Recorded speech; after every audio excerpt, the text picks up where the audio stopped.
Tout commence avec cette piste de 900 mètres en 1943. Nous sommes au temps des avions à hélice. Plus tard, le premier avion à réaction Vampire fait son apparition. Sion se voit confier son entretien. En 1990, c'est son successeur, le Hawk, qui commence à être bichonné par les mécanos sédunois. Mais l'appareil est retiré du service l'année dernière. Pour la base valaisanne, l'heure est aux vaches maigres.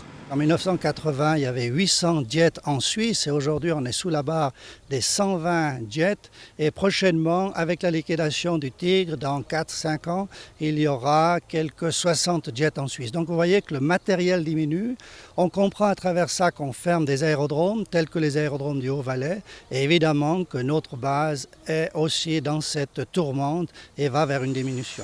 Aujourd'hui, la base aérienne est organisée en une véritable entreprise, avec les forces aériennes comme clients.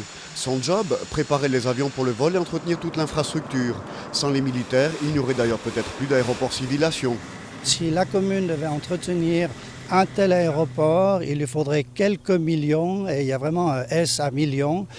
Imaginez simplement les véhicules de déneigement l'hiver.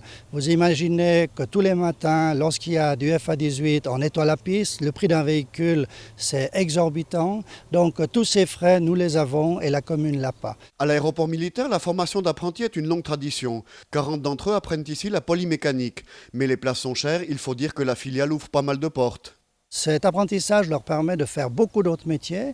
Une grande partie vont à l'école d'ingénieurs. Il y a eu des années où on était le 25% de l'école d'ingénieurs en mécanique, c'était nos apprentis, donc quelque chose d'important.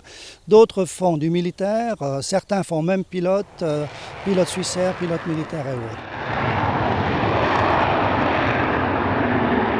Un avion militaire, ça continuera à faire du bruit. Comme sur une voiture de Formule 1, seule la puissance compte.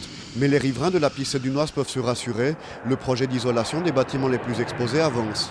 On a pris une décision importante, c'est de commencer le travail, non pas d'attendre que tous les calculs sont faits. Donc on fait maintenant une première phase, il y aura peut-être une deuxième phase plus tard. Donc j'espère que l'année prochaine, on aura des vitres qui insonoriseront mieux nos bâtiments tout près de l'aérodrome. Ce Tiger terminera sa carrière dans quelques temps, mais Sion accueillera dans le futur une escadrille de FA-18. Malgré les restrictions, son avenir semble aujourd'hui assuré.